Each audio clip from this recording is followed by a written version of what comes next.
From the people who help you know your competition, IntelliCheck presents the Multi-Point Inspection Podcast. The Multi-Point Inspection Podcast brings you news and stories from the automotive world told in an informative and entertaining way.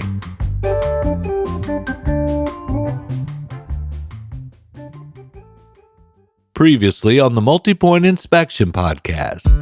We've been looking at how can we get better. You know, that Japanese Kaizen, we're looking at this continuous improvement. And we kind of have gotten addicted to saying, how could we help advisors, dealers, and techs? And how can we help people really get better?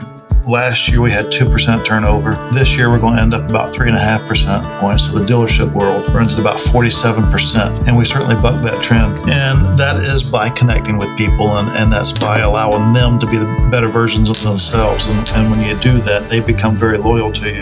They achieved a level of success that I would model, not by chasing a title, but by basically chasing giving back to the community. Doing selfless acts. I just focus on the customer, the client. The most important thing in the car business is the guest, the client, the customer. And I wanted to help as many people as I possibly could because I realized that in order to keep what I have to give it away. If you've noticed a trend in previous episodes of the Multi-Point Inspection Podcast in the approach our guests have taken as leaders in their respective businesses, then you're not alone. I've noticed it as well. It's called servant leadership, and according to Sarah K. White in a CIO article from February 2022, it is, quote, a leadership style that prioritizes the growth, well-being, and empowerment of employees. It aims to foster an inclusive environment that enables everyone in the organization to thrive as their authentic self. When implemented correctly, servant leadership can help foster trust, accountability, growth, and inclusion in the workplace. End quote. And Jami Alexander has implemented this approach, which according to her, has led to exponential growth of the 7 Meineke stores that she oversees.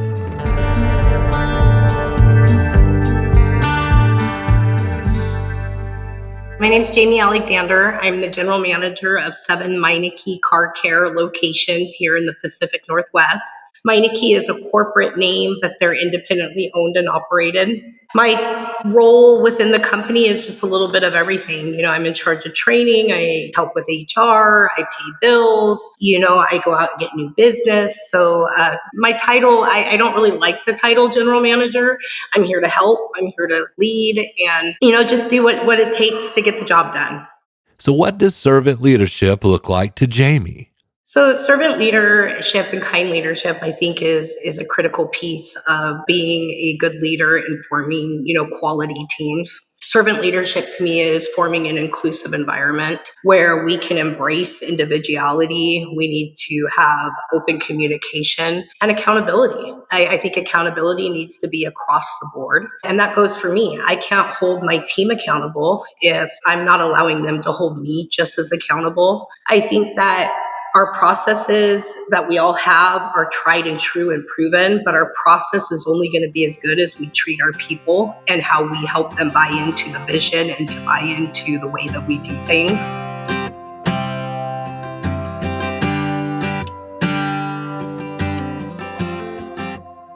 Servant leadership to me is not asking anything of the team that I'm not willing to do. If I walk into a location and there's something on the floor, I'm not going to tell somebody to pick it up. I'm just going to bend down and pick it up. Spending time in my shops with the technicians, listening to their concerns, understanding what I can do to help. On busy days, I'm not too good to not go out and pick up the scrap and the cardboard behind them to keep, efficiency and flow going. But don't mistake kind leadership for weak leadership. Servant leadership is forming bonds so strong that you can have the tough conversations. We have a duty as leaders to bring things to our team's attention. We have a duty to foster an environment where we can have candid and tough conversations and we can point things out. And I think in today's current culture and climate, we have leaders that are either do as I say, but I'm not going to do, and I'm not going to, it's just I'm the boss. This is the way it's going to be. And then we also have the fear with the labor shortages and retaining and finding good people, where we have leaders that are going the opposite way. And out of fear of losing people, they're not wanting to maintain a structured environment with set expectations. And expectations for me need to be very clear, they need to be outlined, and you need to save the reserve energy as a leader to enforce those each time and every time. I know that there's been a lot of focus on the diversity and inclusion. It's not so much about diversity for me, because if you're fostering an inclusive environment, you're automatically, the diversity is in tandem with it. You're allowing the different thought patterns, you're defining the roles and responsibilities, but you're not constraining them within a box, because it's really important that you give them opportunities to shine and to think outside of their roles and responsibilities, because that's how we grow good people. And that's how we continue strong cultures. Jami says that cultivating a mindset to serve happened over time based on her experiences with superiors and from learning to leave her ego at the door. For me, leadership is kind of like when you're breaking family cycles. You have to break generational cycles. So I think that I've taken experiences from really bad bosses and experiences from really great leaders, and it's helped form me to where I am today. I mean, have I had my times with my hair on fire and in my younger days as leadership and, the power trips and the egos? But for me, once I ditched the ego and once I realized that I could be nothing without my team, but my team can be everything without me, I think you just start to get a different vision, and you understand that it takes each and every one of us to make what we do come together.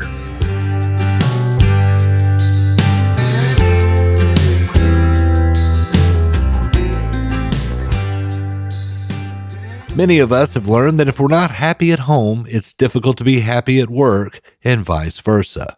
So Jami employs empathy in order to maintain an efficient and positive workplace. People are not numbers. They're not a center number.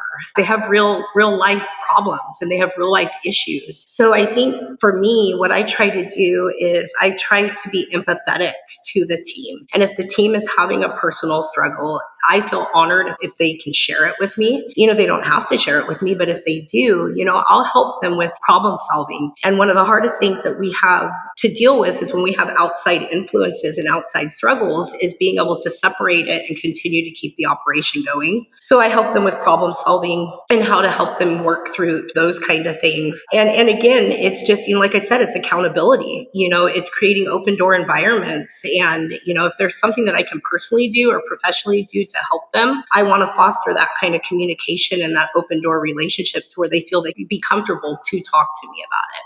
I had an example the other day, even after 27 years in the business, I communicated something that came across completely different than how I meant it, and it was a humble reminder that communication isn't about how it's intended, it's how it's, interpreted.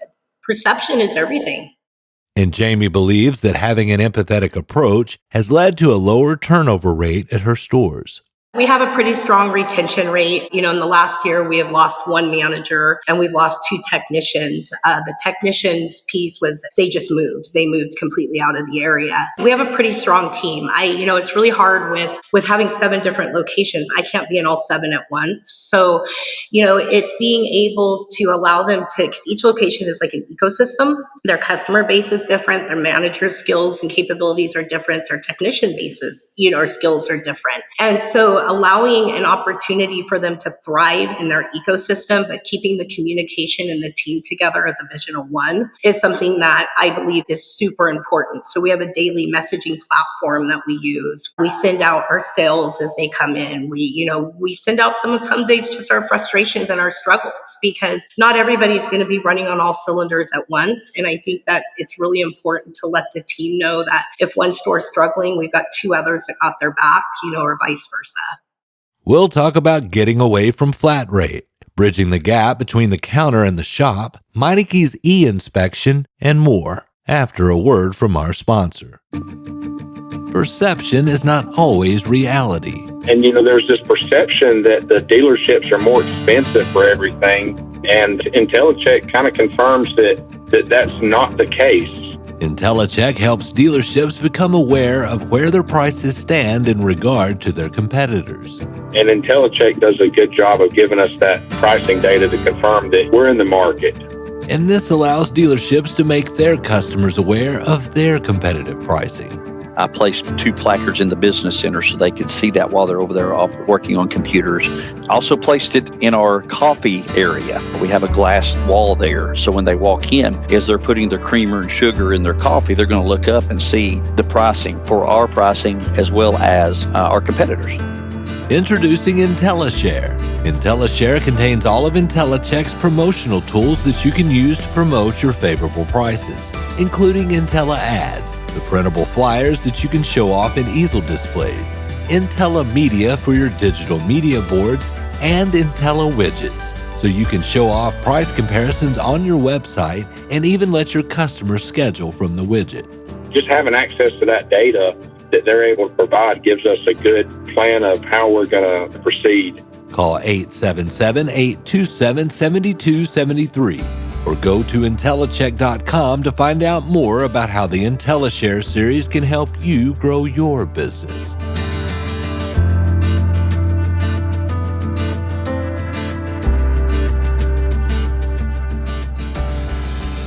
So Meineke, yes, they are franchisees, but they don't really get too much as far as how you pay the technicians. There's no really corporate structured guideline on that. So my owner's thinking on that was we pay the technicians 15% of total invoice. And then our managers are advisors. We run pretty lean and mean because we want everybody to have a piece of the pie. So our managers get 8% of total gross sales with the ability to make an extra 2% depending on how they do the same month previous year. So what's smart about that is it keeps your front end payroll at that 25%. And it goes up and down with the business. But what he saw, he ran Meineke's before he became an owner. And what he saw with doing this is the technicians were happier because they were able to share in the parts and labor. And also you get away from we need to sell more air filters. We need to sell more wiper blades. I'm not a big believer of that. I think we should have a very streamlined, consistent inspection process. And if we're touching all the touch points, all those things, if needed, will come together and will automatically sell more. I believe we need to focus on jobs per ticket. Not every car is going to need a new air filter. Every car is going to need new wiper blades. And so by doing this, it gets away from the flat rate system. And so we have seen on our end that the technicians are more willing to do a better inspection and touch the touch points needed because they're not chasing flat rate hours. They're understanding they're getting a piece of a total piece of pie. And here's how that pay plan shakes out by the numbers. So my lowest paid C-level tech last year made $65,000. My highest paid tech made $150,000. My lowest paid manager made $72,000, and my highest paid earned $130,000. To touch on your point with the commission and the performance base, we're absolutely a believer of a performance-based pay plan. We have the ability, just like if we were selling cars, we're giving our teams the ability to build their business within the business. Because it doesn't matter if we're Meineke or a dealership, as well as I do, people buy from people and people do business from people. And so it's not necessarily Meineke. People come to see Jami, people come to see Pete, people come to see Terry. And in that process, they're getting to understand our technicians. They're getting to understand their attention to detail, the quality, So when you give them that opportunity to where the sky is the limit to what they can make, everybody naturally wants to rise up to the occasion. Not always. There comes times in commission-based, systems that we have to make sure that, the employees are matching or at least aligning with our vision of where we want to go growth. Because I've also seen it the other way where people get very comfortable with, just a certain amount per week. And that's where we have to either, as leaders decide, where we can coach them and help them grow. And then sometimes you have to just say, okay, well, we have bigger plans.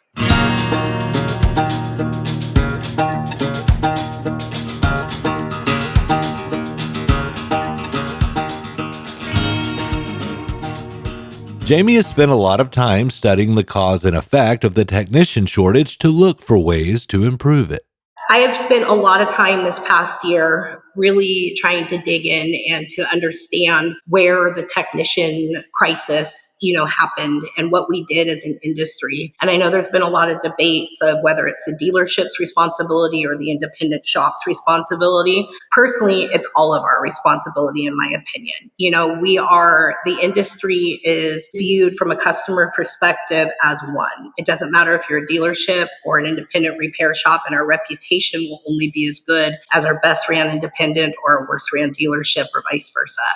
So one of the technicians' biggest frustrations that are going on is from some of the interviews that I've done personally all over the country is they feel as though for many years that we have given them the vision or the perception that they're to be in the shops and they're to be seen, not heard, that they're not being respected, and that we're not respecting all of their skill sets and the time and training and the cost of tools that they put in to help us, continue to grow as a business. For me, the biggest part of that is training. I don't think we've done a good job as leaders of training the counter and the shops. I think that we've ran every department as like their own independent entity within the dealerships and even in some of the bigger, like multi-center organizations like I run. And so for me, it's really important that we have an open door. I don't like to have doors closed between the shop and the counter. I think that it's really important that we feel like we can walk freely back and forth, that we can talk to each other. I also think that we have a issue with where the technicians are spending their time doing the inspections, diagnosing the vehicles, and we're not doing our job as leaders on training on the counter of how to be able to present that to the customer and how to save the sale. I think that we have a big problem where we've either got advisors that are like they're selling out of their own checkbook, or we've got advisors that want to swing for the fences and they don't have the ability or the training to be able to ratchet back and save some of what, many times we're missing the customer's first concern for coming into our centers or dealerships because they're not wanting to buy everything that's recommended. And so we're just kind of giving up. I also think that to bridge that gap, we have to be able to see through each other's eyes and we have to be able to walk in each other's shoes. And, normally when we're trying to build teams, we try to focus on common ground. What do we have in common? What can we build on what we have in common before we attack the frustrations and the collaboration on the frustrations? I think that this piece of it needs to be worked backwards. I think we need to really stop and listen to the frustrations from both sides of the fences. And once we can hear, not only listen, but we need to hear those frustrations from both sides, then we can work it backwards. And we can come together and find solutions on how we help better communicate. Because for me, a technician and a service advisor, when they get to know each other and they form a strong bond, it's a checks and balance system. They'll help each other. They'll understand each other's weaknesses and they'll keep each other out of trouble. And not only is Jami working to bridge the gap between the counter and the shop, she is also working on the generation gap. I think that with every generation, we see changes. I mean, even with the baby boomer generation, there was, labor movements and safety precautions that were put in place to keep their workplace safe. Look how many people died building the Hoover Dam. I think that where we're missing opportunities on this subject is we are so focused on in the extremes, both sides of the extremes, that we're not coming to the middle and understanding what this newer generation wants. I think that there is lazy people in every generation. And if we were truthful with ourselves, me particularly being in the industry for 27 years, look what we've gotten ourselves into in our industry. So I think that, for to push this off on this new generation and not doing self-reflection on us and understanding where we went wrong and where we made the disconnects happen with losing technicians and customer retention and the excitement of the now, I think that it's pretty brave of us to be so down on this newer generation. What I have found with this newer generation is they want a sense of purpose and they're very, very smart. They have different ways of doing things than we did. I'm of the generation where if I told my dad I was sick and I couldn't go to school, he'd look at me and say, "Are you dead?" "Well, no." "Well, you're going." And I'm grateful for that. I'm not upset over that. He instilled a wonderful work ethic within me. But this newer generation, if we stop and listen to what they have to say, they want to work smarter. They want some accountability and they want to be part of the input that's going to direct the output. And they want a work-life balance. And I can't in good faith say that that's something that's horrible to want. I've missed many milestones in my journey in this industry. I've missed, things with my children. I've sacrificed my own health to be work. And I think that the other thing that this industry has been lacking for years is, the productivity debate. Sure, we've all been busy, but how productive have we been? And if we sit down within our organizations and truly look at over the last 5 or 10 years, what our productivity percentages were, and how much we're getting productivity out of not just the technicians, but the organization as a whole, the general manager, the sales managers, the service advisors. And I think we'd be really surprised. And I think that if we can embrace this younger generation and we can allow them to give some insights and be open-minded to some of their thought patterns, I think we'd get a lot further with what we're trying to accomplish. At Meineke, we believe that doing car care right doesn't have to be complicated. It should be easy for everyone. Every vehicle that comes into Meineke gets a thorough inspection, but we wanted to go a step further to give you even more insight. That's why we've implemented a technology in our centers that makes car care simple and transparent during every step of your service. It's called Meineke e-Inspection. Just drop off your car for service, and you'll get a free Meineke e-Inspection at participating locations. With Meineke e-Inspection, there's no need to wait around and wonder what's going on with your vehicle. If we see it, you see it. We'll send photos, informative videos, and inspection updates to your phone, sharing the entire e-inspection process with you so you're better informed. This was probably one of the toughest processes that I've implemented in my career. And part of it I own because change is hard. If I could still use the same Verizon flip cell phone that you pulled out the antenna, I'd so be there. So first and foremost was I had to get over my own fear of the technology process before I could implement it. And so once I realized that that's what I needed to do, I became fully committed. And one of the things that was the most important to me with this process was I was determined not to roll out another broken process in an already strained system. And I realized with the research that I had done that we had one chance to roll this out right and to get the consistency across the board that we needed. So I talked about this for about 6 months before we implemented. I did a lot of talking. I was in the shops. I was talking with technicians, explaining, what was getting ready to happen, giving my managers or advisors opportunities to understand this is happening, because I do think as leaders, change is the hardest thing that we do. And as leaders, where we miss a lot of opportunities is we just come in strong arm and say, this is the way we're going to do it. And I think that's why we get as much resistance as we do with change. So I really believe in talking it up and understanding what we're doing. So once we started implementing it, I gave myself a 4-month window of, trial and error. It wasn't being hit as heavy and hard as, as we do now, but I wanted to give them an opportunity to touch it. I wanted to give them an opportunity to work through the process. I wanted to make sure that I was available to the technicians at the counter to understand frustrations, because I think the other thing that we do in this industry is we have all these tools at our disposal, but they're only going to be as effective as we successfully use them. And more importantly, that our teams buy in and will use. I mean, we can put fancy equipment all throughout our organizations, but if the teams aren't going to use them, they just become counterproductive, and you create unnecessary tensions fractures within the whole organization. So I was listening to my technicians. They were giving me some of their frustrations, and some of their frustrations where it was very slow at first, which when you're implementing something like this in a multi-center organization, that's something that you just got to work through, because as you consistently do it, you become faster at it. So that was one that I just had to keep encouraging them, just go through the process. You're going to get quicker.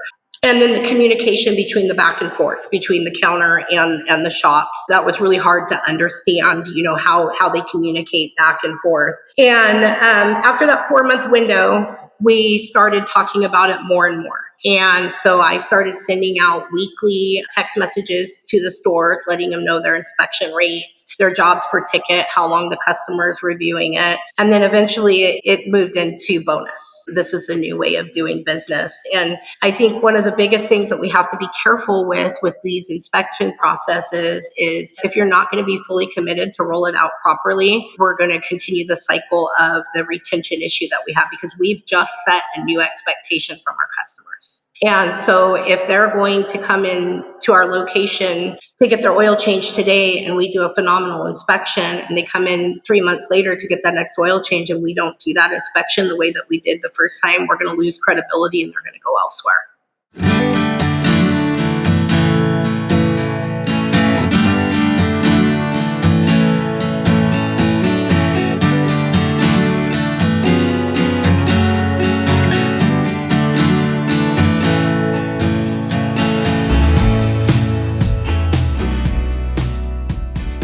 Jami has become a rising star on LinkedIn of late, so I asked her about it. I never thought in a million years that this would happen. I truly didn't. I am incredibly honored. I'm incredibly humbled. I came to LinkedIn because we just closed out our 4th straight record year in growth. And I know that it's going to become tougher because the hardest thing we do is when we have to compete against ourselves and our own numbers. And I want to keep the excitement going for my team. I want to be able to bring new ideas and new opportunities. And like I said, I never thought this would happen in a million years. But the biggest thing that I'm grateful for is I'm a big believer to truly drive change and growth. You have to have seats open for all different viewpoints at your table. And so, of course, I'm humbled and I'm honored for the people that agree with me, but that's not what I'm here for. I want people to disagree with me. I want people to challenge me. I want them to help me continue to critically think, and maybe I can help them critically think on something. Because like I said, I love this industry. This industry has been very, very good to me. It's been very tough on me, but it's been very good to me. And this is one of the greatest industries in the world, in my opinion. It's a forgiving industry. There's lots of opportunities for women. There's lots of opportunity for all, walks of life, even second chances. Some of my most faithful, best employees that we've had have been employees that we've given second chances to, and giving them the opportunity to come out of a path where they were pulling from society and get them on the path to contributing to society. It's a wonderful gift to give.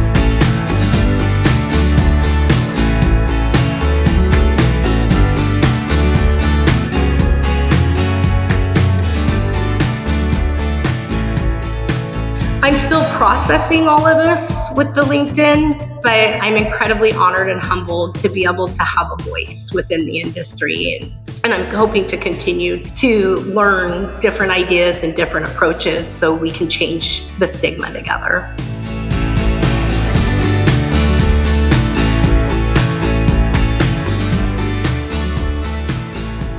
I'd like to thank Jami Alexander with Meineke for this insightful interview on servant leadership. You can find the Multipoint Inspection Podcast on Apple Podcasts, Amazon, Spotify, or wherever you listen to podcasts. And be sure to subscribe and give us a 5-star rating. It helps with the algorithm thingy. Executive producers for the Multipoint Inspection Podcast are Melissa Marlette and Joe Gibson. It is written, produced, and narrated by me, Brandon Barnett. This episode's featured music is Highways by Reveille.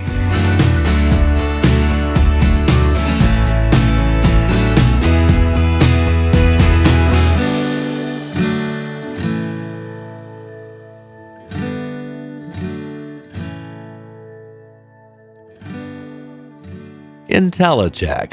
Know your competition.